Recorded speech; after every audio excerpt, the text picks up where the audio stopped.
concedo a palavra pelo doutor Leonardo Bandarra ao doutor César Bittencourt. Vossa Excelência, né, doutor César, que fará a sustentação.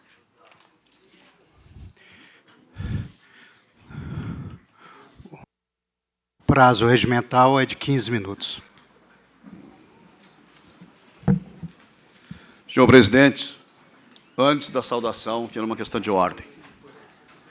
Exatamente a respeito do prazo. Sim. Nós assistimos mais de 3 horas do voto do eminente relator.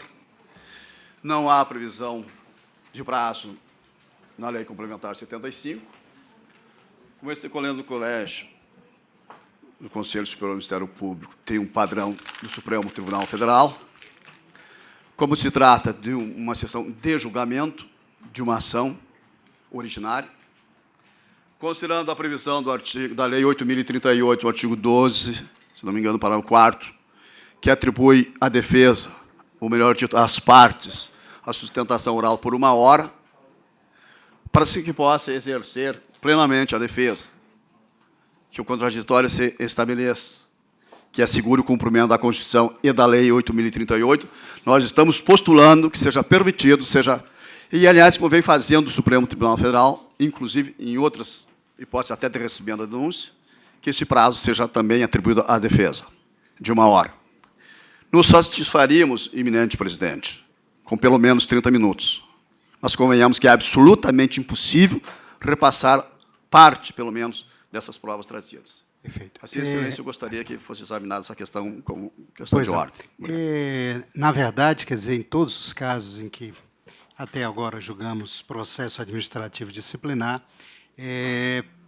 permaneceu a fixação regimental dos 15 minutos. Mas o que me parece que eu ora submeto ao colegiado é que apenas e tão somente em razão das peculiaridades do caso, da multiplicidade de fatos e de condutas atribuídas aos investigados, que seria realmente razoável, não chegaria a 1 hora, mas que pelo menos os 30 minutos agora postulados fossem deferidos à defesa. Eu consulto o colegiado se estaria de acordo, porque realmente, já ouvi disso, todos nós, eminente advogado, também o Ministério Público, quando nos tribunais, sofre com essa limitação de tempo, e esses 15 minutos, um colega, em uma outra oportunidade, se referia a eles como verdadeiramente asfixiantes. E, portanto, se o Conselho estiver de acordo, deferiríamos 30 minutos para cada um dos defensores. De acordo, senhor presidente? Senhor presidente, eu penso que o exercício da defesa do contraditório não pode ser uma mera ficção. Nós acompanhamos aqui um brilhante voto e relatório do eminente relator, o conselheiro Luiz Moreira, em praticamente 2, 3 horas. Não acredito que, por mais habilidoso, e com certeza os ilustres advogados que representam as partes, pudessem, em apenas 15 minutos, refutar os fatos aqui apresentados. Então, em nome realmente do exercício pleno da defesa, eu voto no sentido de que seja acolhida a pretensão deduzida aqui pelos ilustres advogados.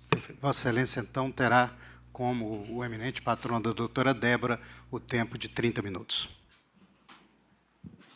Excelentíssimo senhor doutor Roberto Gurgel, digníssimo presidente desse Colégio do Conselho Nacional do Ministério Público, eminente representante do Conselho Federal da Ordem dos Advogados do Brasil, doutor Marcos Vinícius, eminente conselheiro relator, doutor Luiz Moreira, prezados conselheiros, membros da Comissão Investigatória, receber as nossas homenagens, a nossa saudação, a satisfação de estar na presença de Vossa Excelência, prezados colegas da defesa, senhores jornalistas, funcionários, caríssimo Leonardo Bandarra. Senhor presidente e eminentes conselheiros, eu vou iniciar por aquilo que eu chamo de uma preliminar não arguída, a isenção do julgador. Este tribunal, ou melhor dito, este colégio, este conselho, este órgão colegiado, assemelha-se a um tribunal. E um dos pilares fundamentais do Poder Judiciário e o Estado Democrático de Direito reside na isenção do magistrado, do julgador, isto é, na distância que deve manter dos fatos e das partes, para que seja mantida a sua desejada neutralidade, para que não seja contaminado por qualquer fator relacionado a estes. É com esse objetivo que se assegura a inércia do Poder Judicial, que somente pode agir provocado. Neste ato, o colégio tem exatamente esta função, de julgar, de tribunal, de magistrado. Por isso, deve ser neutro, imparcial e, portanto, distante das partes. Não se está aqui, senhor presidente, eminentes conselheiros, arguindo uma preliminar de suspeição ou de impedimento, mas apenas concitar a fazer um exame de consciência, uma reflexão comparativa, analisando o seu grau de envolvimento com os fatos e com as partes, para poder julgar soberanamente, com absoluta isenção. A imprensa nacional noticiou com rasgos de espaço escândalos da intimidade poderosa de uma senhora envolvida com a máfia. Traz aqui a beleza e a advogada Cristiane Araújo de Oliveira, com as relações espúrias com o poder, com ministros, com autoridades públicas, etc. Essa dita doutora Cristiane Araújo de Oliveira é uma advogada que era, então, assessora do delegado Durval Barbosa, principal operador do chamado Mensalão da Brasília, que recebeu missão específica nesse trabalho. A Veja, que trata dessa reportagem também, diz isso. Doutora Cristiane é amiga de ministros e parlamentares, namorada de autoridades, íntima de figuras influentes. Ela era a peça importante do esquema devido às excelentes relações que mantinha com os petistas. Repetindo, Cristiane é assessora do então delegado Barbosa, operador. A traente advogada está agora sob os olhares atentos do Ministério Público, que quer descobrir a exata dimensão de suas atividades e de muitos dos antigos parceiros. Ocorre, senhor presidente, eminentes conselheiros. Segunda-feira pela manhã, 2 ligações anônimas para o meu escritório em Porto Alegre, que eu não mantenho lá. E essas ligações dão conta de que essa opulenta, linda, maravilhosa, talentosa e íntima advogada, doutora Cristiane, foi ou é namorada por mais de 4 anos do eminente conselheiro Bruno Dantas.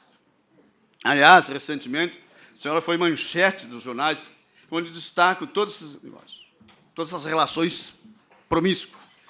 Questiona-se, afinal, senhor presidente, será verdade que o conselheiro Dantas foi o namorado da secretária e braço direito do delator Durval Barbosa? Será verdade que, mesmo tendo um envolvimento direto e pessoal com a secretária do delator Barbosa, estaria apto para julgar com neutralidade e isenção que este caso requer? Afinal, como se sente o eminente conselheiro Bruno Dantas para julgar esses fatos que tem como personagem central do Durval Barbosa, chefe e comparsa de sua namorada Cristiane Araújo? Vossa Excelência, preclaro conselheiro, teria a mesma isenção, a mesma neutralidade que a lei exige para exercer a sua função de julgar? Poderia, a partir desse momento, fazer de conta que nada sabe, que não tem e nunca teve nenhum relacionamento com Durval, com sua secretária? Sente suficientemente isento e independente para julgar como exigem as instituições do Estado Democrático de Direito?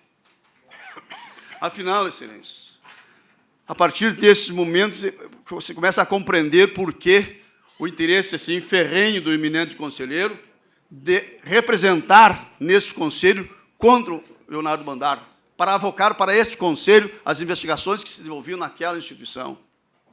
Se pode compreender agora também por que aquela ânsia ferrenha, extraordinária, na manifestação do julgamento de dezembro do eminente conselheiro Barbosa. Não estou, eminente conselheiro, levantando a sua suspeição, o seu impedimento.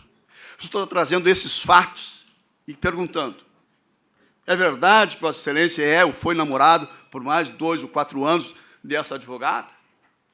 Vossa Excelência, a despeito disso, estaria em condições de julgar com neutralidade, com imparcialidade, que você requer isto?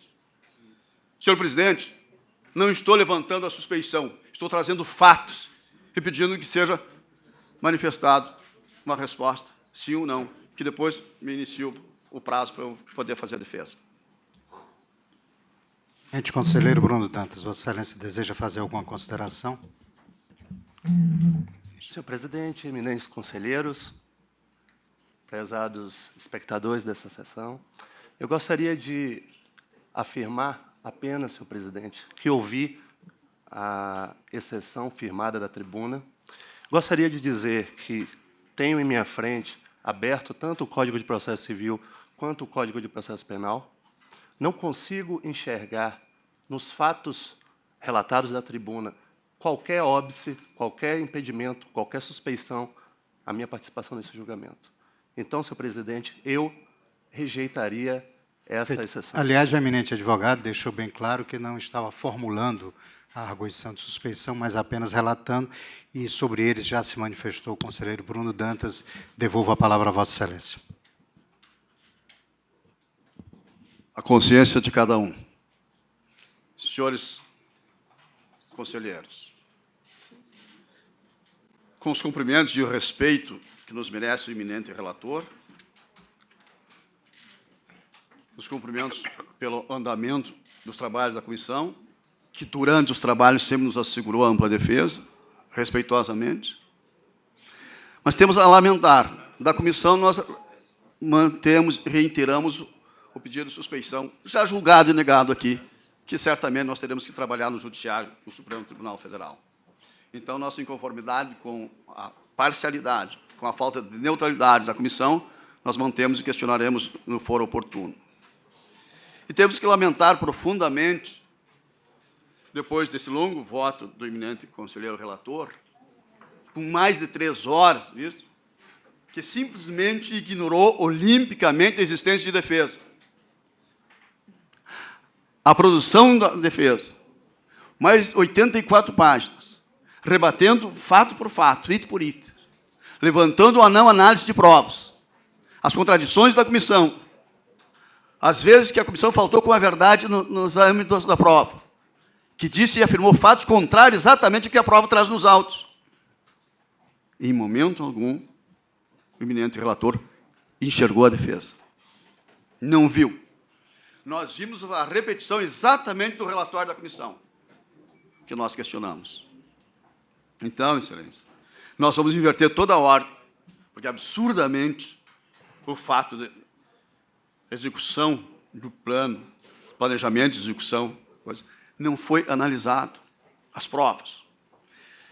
É indispensável que esse Conselho ouça as imagens, ouça as gravações, as 13 gravações que teve, é pouco tempo. Mas se houver seriedade, se tiver interesse de decidir de acordo com a prova, ouça. Está aqui, tem condição. Aliás, já ouviram as declarações de dezembro, parte delas. Não há nenhuma acusação, nenhuma interlocução, nenhum comprometimento, nenhum envolvimento do Bandar nesses fatos.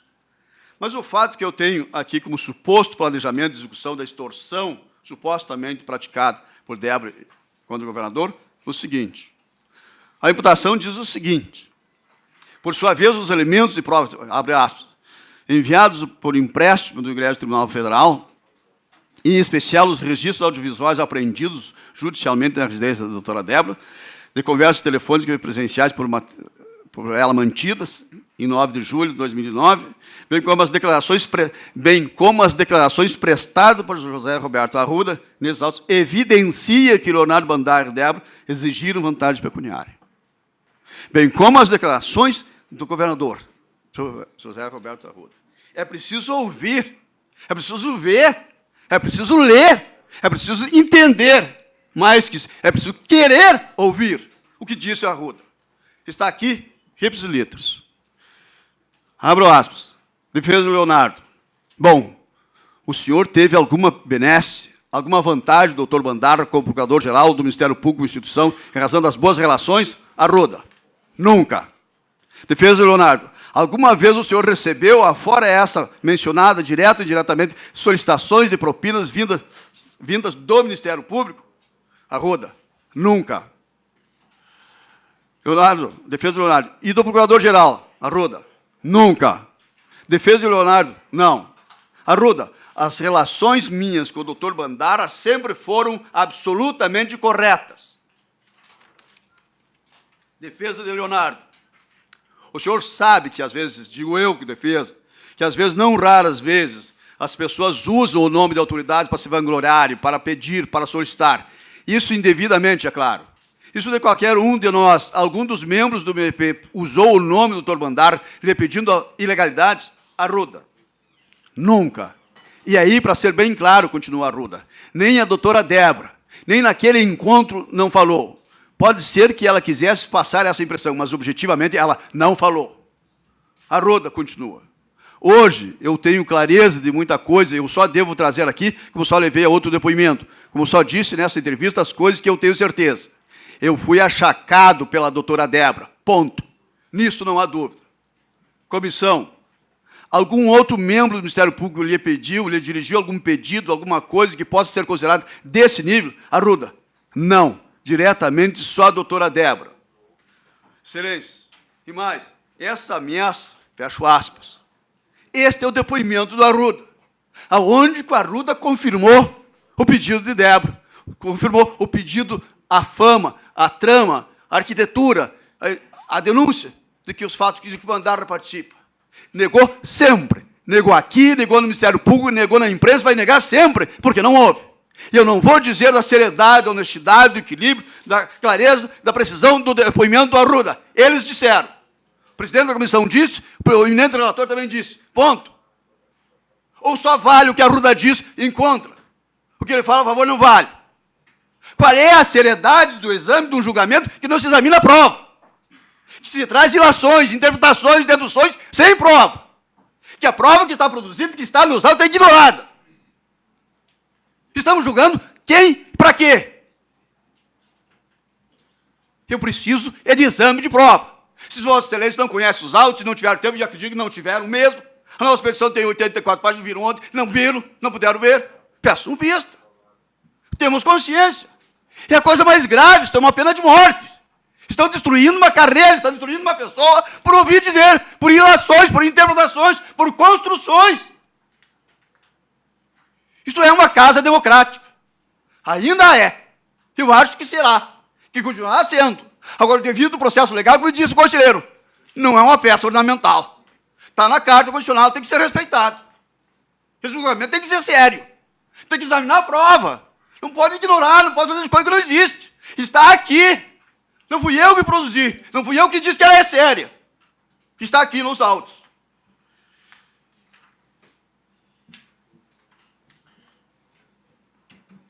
Que a ameaça aqui noticiada, enfim, só saiu lá da doutora Débora. Na verdade, a comissão falta com a verdade, quando diz o seguinte, o tema da imputação é o seguinte, os elementos de conversas de telefones e presenciais mantidos em 2009, bem como as declarações prestadas por Zé Arruda, evidenciam que o honorário de Débora exigiram vantagem. Onde que está esta evidência? Da onde foi tirado? De onde é essa fantasia? O que disse o Arruda? Vem e disse, negou, li para Vossa Excelência. Ouça o áudio, está tudo ali. Foi ouvido aqui, foi ouvido no Ministério Público Criminal. Aqui também é Ministério Público. Afinal de contas, da onde teria tirado a defesa? Fala do encontro da comissão, diz o seguinte, no dia 9 de 9, transcrevo a comissão, assumo, no contexto de denso polimórfico relacionamento rebuscado, Débora Guerra e Leonardo Bandara conversaram por telefone e, em seguida, se encontraram pessoalmente. No encontro, ajustaram pessoalmente a arquitetura da empreitada de extração forçada de vantagem pecuniária do então governador do Distrito Federal. Onde é que está isso, Excelência? Onde que está esse encontro? Quem viu? Quem filmou? Quem gravou? Quem mostrou? Onde está? Mas, além de imaginar que houve um encontro, eles deduziram o que houve lá no encontro. Isso não existe. Não tem nos autos. Só tem no relatório da comissão, só tem no voto do eminente relator. Que é isso? Relações, puramente construção. É preciso lembrar que a arquiteto da doutora Débora é uma construção feita por ela, combinando com o seu marido aquilo que elas gostariam de fazer, aquilo que queriam que fizesse. Que a Débora tinha as câmeras lá para se autoproteger, para construir a prova para ela. Construiu, imaginou, montou na sua cabeça. e nunca foi levado à execução. Nunca existiu, não tem nenhum elemento. O resto é ilação, é dedução. Vão perder todo o tempo falando nisso, mas não vão admitir que saia daqui dizendo que esse homem compartilhou, pertenceu, colaborou, arquitetou, junto com o Débora, recebendo dinheiro. Abriu todas as possibilidades. Telefônico, bancário, sigilo, fazenda, tudo, fiscal. Por quê? Onde é que está? Tudo compatível com ele. Ciências. Vamos examinar a prova dos autos. Vamos pedir visto, vamos verificar, afinal de contas, o que é que tem nesse processo? O que é que existe? Estamos decretando a morte do indivíduo. Estamos acabando com a vida dele, com a história dele, por ilações, por relações indevidas. O que é isso? Quer dizer que nós construímos tudo isso aqui para ter uma conclusão mortal.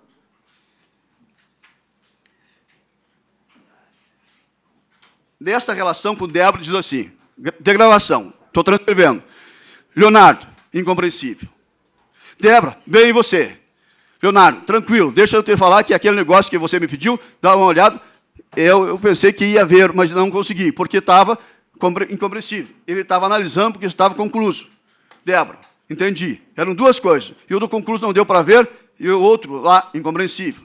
Leonardo, incompreensível. Eu tinha combinado com um amigo meu que trabalha lá, que com ele ia verificar. Débora, eu tenho incompreensível. Hoje aconteceram alguns fatos, você que é agente incompreensível. Não tem. Para não querer dar uma passadinha na corregedoria ou no tribunal, para gente incompreensível. Leonardo, incompreensível. Débora, mas incompreensível. Não vai dar tempo de você falar com incompreensível. Leonardo, incompreensível. Débora, pode passar, quer que eu vá lá agora ou daqui a meia hora? Leonardo, tá bom, tchau. Débora, tchau. E a partir daqui, se imagina que teve um encontro, que houve aquele encontro, que houve essa arquitetação. O que diz? Tem duas interlocuções de Leonardo. Duas das três. Nenhuma fala de nada. Nenhuma fala de compromisso, nenhuma dá ilícito, nenhum fato. Por que não traz isso aqui? Por que os conselheiros não ouvem? Vamos examinar. Examinar a prova, é julgamento? Vamos examinar a prova. Vamos trazer esses fatos. 2 diálogos, simplesmente. Dá direitinho para examinar. Agora, qual é a prova que tem? Só ilações. Se a pessoa que poderia dizer, vem aqui e diz claramente que não houve, que não existiu, que não houve pedido, o que mais eu quero? Pois bem, eu não tenho tempo, meu tempo, apesar de 30, não tem jeito, né? 30 a 1 hora. A Vossa Excelência ainda tem 12 minutos. Excelência, que o tempo realmente não serve, não dá para nada. Mas vejamos bem. Então, nós temos o outro fato. Vamos aquele fato que é do negócio do Gazinelli. Perdão. Do vazamento. Uma coisa. Pedido de demissão. Excelência. O fato existiu muito antes. Depois é muito fácil eu dizer o que quiser. Eu crio. Delegado de polícia aposentado, corrupto, inteligente, sabe tudo, conhece tudo, constrói. O Gazinelli, que era o que se investigava, veio e disse, olha, já lá em abril ele estava se desfazendo. Ele já sabia muito antes, quer dizer, sabia desde março. Depois eu vou dizer que eu fiquei sabendo agora em maio, de quando quiser. Uma peça? Que peça? Onde é que está? Aonde foi? Quem é que viu a dita peça? Onde é que está essa dita peça? Em momento algum ele mostrou para alguém, deve ter uma relíquia. Tem que estar guardada, ela existe. Ele viu? Onde é que está? O Dadá, o Gazinelli vem disso. Muita gente ficou sabendo. Muita gente sabia desses episódios. Muita gente na Polícia Federal, no Ministério Público, no Ministério de lá. E o Dadá, que andava percorrendo, andando nos corredores da Polícia Federal e no Ministério Público. E informou 2 vezes. Diz, olha, ele já sabe. Ele já está sabendo disso aqui.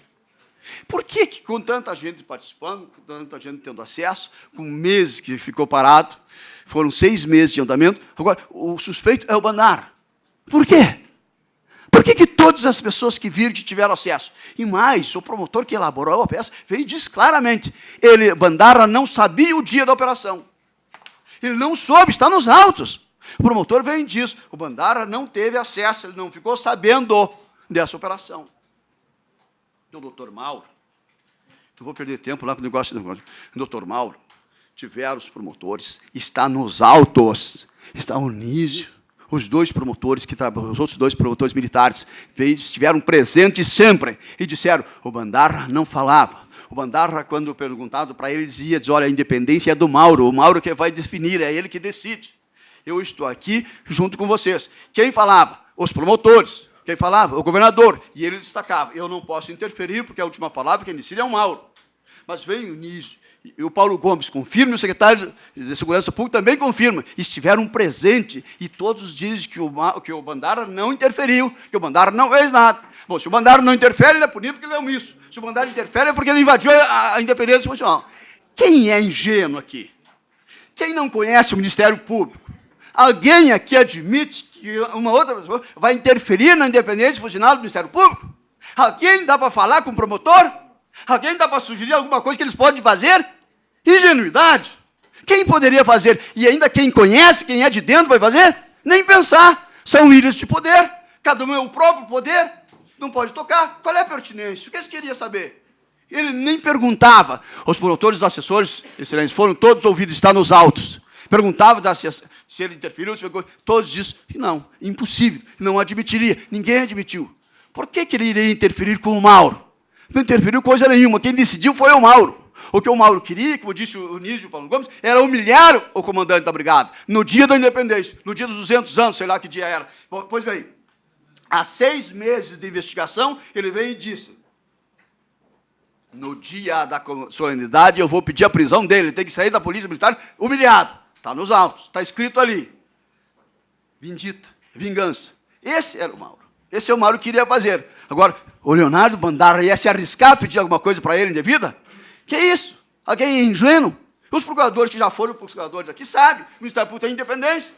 Eu trabalhei, conheço também sou lá de dentro, também tive minha história lá dentro do Ministério Público, nós todos sabemos da independência. Cada um é uma ilha, vai decidir de acordo com a sua consciência. Bom ou ruim, pior ou melhor, mas é independente. E é assim que funciona a instituição. Então, excelência, por ilações, por belas interpretações, chegar ao ponto de punir o indivíduo com a perda do cargo, com a destruição moral, com a morte do cidadão, por interpretações, por ilações, pelo amor de Deus. A defesa só quer uma decisão justa, mas só quer que essa decisão seja com base em provas, que essas provas sejam examinadas, que essas provas sejam vistas, que elas sejam enfrentadas, que sejam transcritas, que aqui se passou olimpicamente repetido o que disse a comissão. Sem análise de prova não dá. Sem esta prova não é possível. Não tenho condição de examinar. Retirada da coisa. Convenhamos. Quer dizer, se ele faz é porque fez, se não fez é porque não fez. Ele pediu investigação no Ministério Público, pediu que fosse investigado ali, então ele é punido porque ele usou o Ministério Público. Agora, porque disseram, usaram o nome dele, e ele vai ser punido porque interferiu num site anônimo, insignificante, porque tem acusações leviando. A Cláudia disse, nunca usou o nome do Bandarra, não conhece o Bandarra. O Durval nunca falou com o Bandarra, nunca recebeu um pedido direto do Bandarra. Todas essas pessoas que tiveram envolvimento, vêm e dizem, e por que eu tenho que condenar o Bandarra? Todas as provas dizem que ele não interferiu, que ele não participou, que ele não fez, que ele não pediu, que ele não pagou, que ele não estava, e eu vou condenar porque ele fez. Porque nós construímos uma ilação, nós fazemos uma interpretação e queremos destruir esse nome, queremos destruir essa pessoa. Excelência, qual é o tempo que pode ter uma defesa, depois de 3 horas lida, detidamente aqui, e eu tenho que fazer em 20, 30 minutos? Como é que eu vou me defender? Excelência, eu preciso contar com a honorabilidade, com a dignidade de Vossa Excelência, que eu conheço e sei que tem. Que examine a prova, que não tenham pressa. O prazo, nós não vamos arguir, não tem problema. Só queremos que vocês saibam o que estão decidindo. Que examine a prova, que estabeleça exame, coteje a prova, que verifique, que ouça o que foi dito, que ouça as gravações, que veja as imagens e que verifique o que disseram, aquilo que está aqui nos autos. Não dá. Com o devido respeito do eminente relator, eu não posso simplesmente transportar o que a comissão trouxe para lá, que nós já questionamos, ignoramos, e dá essa como verdade. Não temos condição. Nós temos uma outra denúncia para fazer. Eu não tenho mais tempo. É aqui. Existe, excelências, existe um crime grave por aí, de pedofilia. É claro que envolve família, mulher, ex-mulher, ex-marido, que tramita em segredo de justiça, que eu não tive acesso, mas todo mundo está sabendo, que órgãos da empresa souberam e não divulgaram, e que o Ministério Público aqui e lá sabe, e tem um habeas corpus em favor do senhor Durval Barbosa, pedindo para ele um salvo-conduto para ele não ser preso por esses fatos que ele está sendo acusado. Mas o curioso disso aqui, isso é minha defesa, minha ampla defesa, e o habeas corpus não é público, não é sigiloso, não está dito em nenhum lugar aqui. Vou ler. O fundamento deste habeas corpus é só uma linha. Diz: decido, habeas corpus em favor de Durval Barbosa. Decido. Quanto aos fatos de natureza familiar, que é isso lá que estão disputando, estão acusando de pedofilia, o senhor Durval Barbosa, narrados na inicial, depende de maior comprovação. Todavia, diz o juiz, é certo que a eventual prisão do primeiro paciente, que é o Durval, em face dos fatos alegados, traria consequências e abalo a credibilidade do grande trabalho realizado pela Polícia Civil, Federal e pelo Ministério Público. Este é o fundamento. Então, para não abalar a credibilidade do trabalho que fizeram, que estão fazendo com ele é o cara, a credibilidade é do Barbosa, então, concedo o salvo-conduto, você não pode ser preso. Isto tem que ser denunciado, isso tem que ser dito, isso tem que ser falado. Isso está dando toda uma credibilidade para um corrupto que diz, perguntei, por quê? O que o senhor tem, aqui nessa audiência, o que o senhor tem contra o doutor Bandara? Nada. Na verdade, eu não tenho nada. Eu só tenho contra o Arruda, porque ele que está me perseguindo, e é ele que está usando o Bandara como longa-manos para me perseguir. E é só por isso. Não tenho absolutamente nada. Nunca falei com o doutor Bandara, não conheço pessoalmente, nunca me pediu nada, ninguém chegou. Essa é a realidade dos fatos. Eu precisaria dos 20 minutos, excelência. O senhor vai me dar? Excelência, nós já deferimos os 30 minutos. O que eu poderia dar a Vossa Excelência teria mais 2 minutos e meio. Vamos dar mais 5 minutos. Vossa Excelência fica, portanto, com 7 minutos e meio a partir de agora. E o mesmo tempo será assegurado, evidentemente. Sim. Excelência, porque é muito complexo, você tem que falar. Mas, como Vossa Excelência bem destacou, a defesa de Vossa Excelência já cumpridamente abordou todos esses aspectos em 80 laudas. É verdade, excelência, eu precisava. Então, dá uma examinada. Nesse...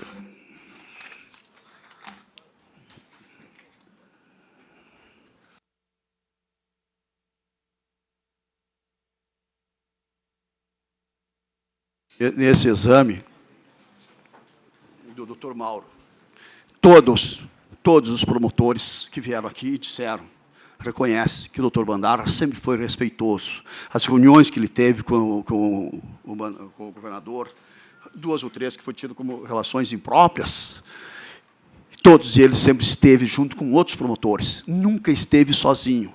Sempre tratou de questões institucionais, sempre teve aproximação. Agora, nós verificamos em dezembro, eleito o novo governador daqui, posse que é a nova atual procuradora-geral, a doutora Eunice, e a imprensa noticiando, diz, olha, tem uma reunião, está recebendo o governador eleito. Isso é bom, importante. Eu estou ouvindo a CBN, isso é importante. As relações dos poderes, das instituições, essa harmonia tem que existir coisa. Agora, em relação ao Bandara, é promíscua. Não pode ser.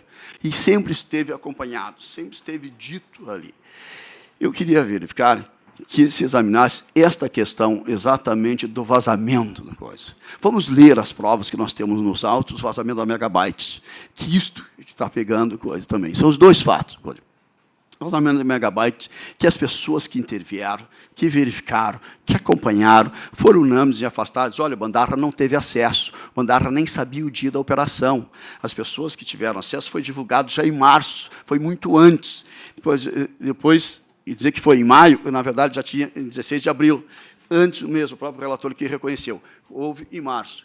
Tínhamos o acesso ao conhecimento de funcionários das pessoas, funcionários das autoridades, no Ministério Público, na Polícia Federal, no próprio Ministério Público Federal e do Distrito Federal, e o Dadá, que circulava. É o pessoal da DIN, aquele pessoal indevidamente que já fez aquele trabalho maravilhoso lá na Setiagraha, com Protógenes, e esse pessoal que está transitando por aí usando indevidamente. Qual é a qualidade? Qual é a atividade? Qual é a confiança? Todos esses vazamentos, todas essas possibilidades, e eu vou trazer agora simplesmente para o doutor Bandara. Então, excelência, eu não tendo mais tempo para falar, quero pedir apenas que Vossa Excelência não tenham pressa do julgamento, que Vossa Excelência tenha uma preocupação de julgar bem, que julgar com dignidade, que julgar de acordo com o Estado Democrático de Direito, daquilo que tem nos autos, que Vossa Excelência manuseie, que tenha a possibilidade de examinar, pelo menos, a prova da defesa, verifique o que disseram essas pessoas, se estão gravados, está transcrito, tem ali essa prova, contrária, esse negócio de presumir, de imaginar que o Bandarra participou de uma arquitetura que a Débora, na sua insanidade, que ela diz que é insano, está arquitetando com o seu marido, imaginando, planeando, dizendo o que poderia fazer, o que poderia acontecer, o que poderia ocorrer. E isso nunca houve, nunca existiu. O Arruda, o doutor Paulo Otávio, todos eles disseram, foram recebidos a Débora a pedido da Débora, a pedido dela. Quem fez o pedido ou foi o Durval ou foi o Paulo Otávio. Em nenhum momento, em nenhum lugar, nenhuma prova, ninguém diz, nem a doutora Débora, que o Bandarra pediu. Por que eu só tenho que imaginar, mas aquele negócio lá do site não interessava ele? Não interessa. Interessa a qualquer de nós, se colocar alguma podridão de nós, vai interessar, evidentemente. Só que o efeito que aquilo poderia produzir, por exemplo, já tinha produzido lá no seio do Ministério Público. Ele foi levado à recondução com 67% da classe. Como é que não vai fazer? Não vai reconhecer. Por quê? Porque ele é um bom procurador, porque ele atuou bem, porque ele é respeitoso, porque ele foi competente, simplesmente por isso. Então, Excelência, encerrando, agradecendo a sua compreensão, o seu espírito democrático, nos permitindo também, além daquilo que é a praxe, porque pela gravidade da situação, pela gravidade das consequências, e para que esse Conselho possa decidir com seriedade. Nós confiamos, acreditamos em Vossas Excelências, inclusive acreditamos e pedimos escusa e o eminente relator. Temos em maior conta. Muito obrigado, senhores. Obrigado a Vossa Excelência. Consigo que Vossa Excelência utilizou 32 minutos. Agradeço a colaboração do eminente Dr. César Bittencourt. Concedo a palavra ao eminente Dr. Marcos Vinícius Furtado Coelho, secretário-geral da Ordem dos Advogados do Brasil, para a sua manifestação. Excelentíssimo senhor Procurador-Geral da República, presidente do Conselho Nacional do Ministério Público, homem honrado e íntegro que desempenha com muita discrição e firmeza a direção superior do Ministério Público Federal. Faço saudação aos nobres conselheiros deste órgão, na pessoa do relator, Dr. Luiz Moreira, que neste processo, como de costume, exarou um brilhante trabalho de esforço, de empenho, na tentativa de melhor realizar a justiça. Faço saudação especial às conselheiras deste plenário, na pessoa da doutora Thaís Ferraz, e dos conselheiros representantes da Ordem dos Advogados do Brasil, doutor Adilson Gugel Mino Afonso, bem assim dos demais que desempenham com muito denodo a função e a tarefa, que não é fácil, de desempenhar este controle necessário da atividade ministerial em nosso país. Faço saudação especial aos advogados que se desempenharam de forma muito exemplar, competente e educada. Dr. Pedro Paulo Medeiros, que destacou a função da comissão processante, fazendo verificar que é possível honrar e cumprir as prerrogativas da profissão da advocacia e realizar um brilhante trabalho. De fato, investigar com adequação não significa coibir a atuação do advogado. E como o doutor Pedro Paulo Medeiros enfatizou, assim se ouve a comissão processante, no que deve merecer, portanto, os devidos elogios. Faço saudação ao doutor César Bittencourt, competente advogado gaúcho e já da nação brasileira, quem tive a honra de ser colega, conselheiro federal da Ordem na gestão Busato. Sobre o papel da OAB neste momento, é possível e é necessário destacar que a Constituição Federal ela prevê, na composição do Conselho Nacional do Ministério Público, a presença da Ordem através dos seus 2 representantes na condição de conselheiros. Esses 2 representantes eleitos da Ordem integram o Conselho Nacional do Ministério Público e desempenham as suas missões com independência, com sobriedade, com imparcialidade. A OAB, que ora fala, ela está exercendo a missão constitucional prevista de oficiar perante este Conselho. Então, além dos 2 representantes, a Ordem também oficia. E a Constituição Federal, ao prever que a Ordem oficia, certamente ela o faz para que a Ordem desincumba, nesse momento, o seu papel, ou os seus papéis, as suas missões, que não são missões inventadas pela própria ordem, mas missões que estão na Constituição Federal e na lei federal, que é o Estatuto da Advocacia. Uma primeira missão é a defesa das prerrogativas dos advogados, certamente, verificar se o Estado de Direito, se o devido processo legal está sendo respeitado. Mas uma outra missão da Ordem dos Advogados do Brasil é defender o Estado democrático de direito, defender os valores constitucionais, lutar para que, em nosso país, esses valores constitucionais sejam respeitados. E, nesse momento, um valor constitucional e uma conquista da democracia brasileira nesta quadra, que se está em discussão, é o artigo 127 da Constituição Federal, que estabelece o Ministério Público é a instituição permanente, essencial à função jurisdicional do Estado, incumbindo-lhe a defesa da ordem jurídica, do regime democrático e dos interesses sociais individuais e disponíveis. É uma conquista da democracia brasileira, da sociedade brasileira, o Ministério Público como instituição independente e cumpridora de seu papel na defesa das instituições democráticas. Portanto, a palavra da ordem, neste momento, ela visa defender a Constituição Federal e defender, portanto, o Ministério Público independente, o Ministério Público que cumpra o seu papel, o que, aliás, é também a função tão bem desempenhada por todos os conselheiros deste Conselho Nacional do Ministério Público, que é uma outra conquista da sociedade brasileira. Veja que este Conselho ele tem suas competências estatuídas no artigo 130-A da Constituição Federal. Portanto, quando se foi feita a provocação pela vocação do processo a este Conselho, me parece que, pelo conselheiro Bruno Dantas, como falado pelo relator, me parece que se cumpriu o artigo 130-A da Constituição Federal, que diz, no seu inciso 3, que é competência deste Conselho, esse Conselho possui a competência disciplinar e correicional da instituição, podendo avocar processos disciplinares em curso. Então, o que o Conselho efetuou nada mais foi do que cumprir a Constituição Federal provocada por um dos seus conselheiros. Então, penso que, como é tarefa de todos os conselheiros cumprir e fazer cumprir as competências deste Conselho, a avocação se deu, portanto, de forma adequada, sem necessitar de qualquer censura.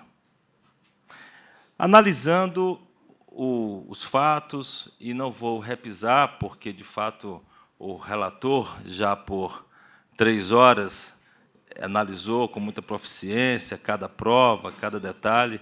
Os 2 advogados ocuparam a tribuna pelo tempo requerido e deferido pelo presidente da sessão, já esgotaram praticamente, ao conhecimento de todos, a matéria a ser deliberada. Mas eu destaco alguns aspectos que, me parece, devem ser enfatizados. O primeiro é que, em qualquer julgamento, o conjunto probatório é que deve fazer a convicção do julgador. Quer dizer, determinados aspectos, aqui ou acolá, que foram enfrentados, eles devem ceder para o conjunto probatório. Não se deve fazer uma interpretação de um processo em fatias tais que o conjunto não seja preservado. E me parece que o conjunto probatório leva à conclusão de que o voto do relator está perfeitamente adequado à prova colhida dos autos. Mas antes, exatamente, de ingressar nos 2 aspectos que fizeram a convicção do Conselho Federal da Ordem dos Advogados nessa sessão, também devo registrar que me chamou a atenção o que o advogado competente, Pedro Medeiros, leu sobre a rigidez mental de sua cliente. E ele leu a parte que, segundo ele, não teria sido lida pelo relator, do laudo pericial formalizado perante o TRF da Primeira Região. E anotei que, do que ele leu, embora se reconheça nesse laudo a incapacidade para o trabalho, na parte por ele lido, está sendo enfatizado que a sua cliente não sendo caso de alienação mental.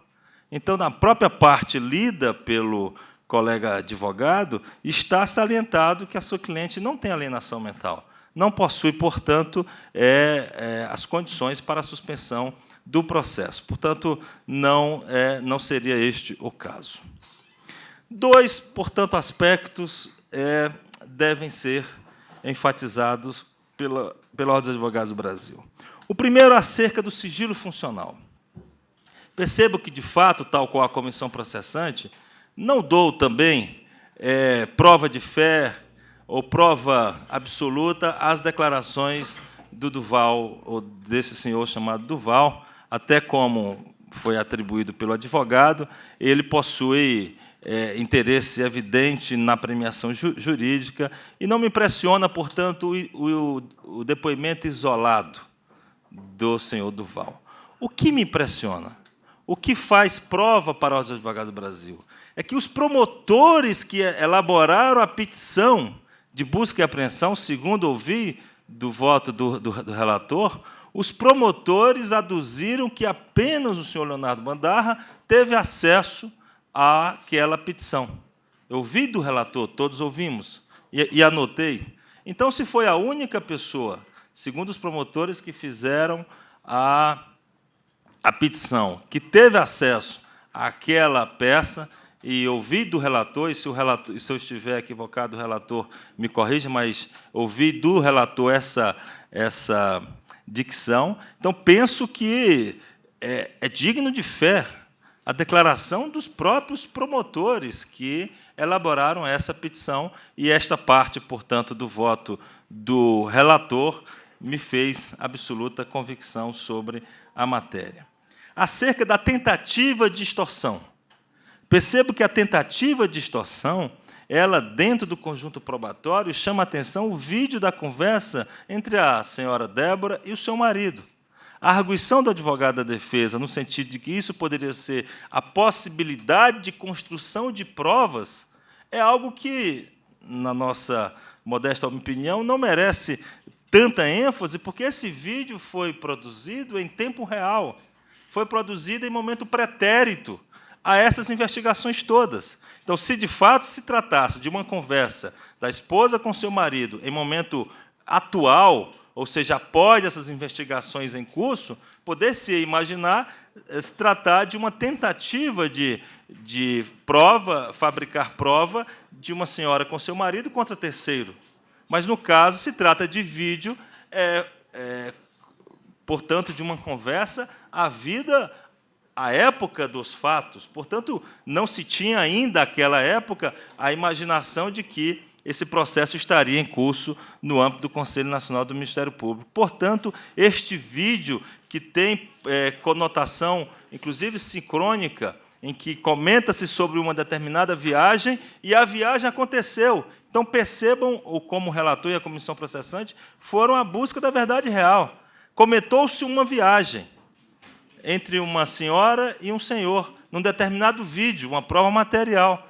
Então, o relator ele verificou que se esta viagem realmente aconteceu, e a viagem aconteceu, tem, inclusive, o bilhete aéreo da Gol, uma viagem ao Rio. Então, exigir mais provas seria, datíssima vênia, o mesmo que exigir nota fiscal para um determinado crime.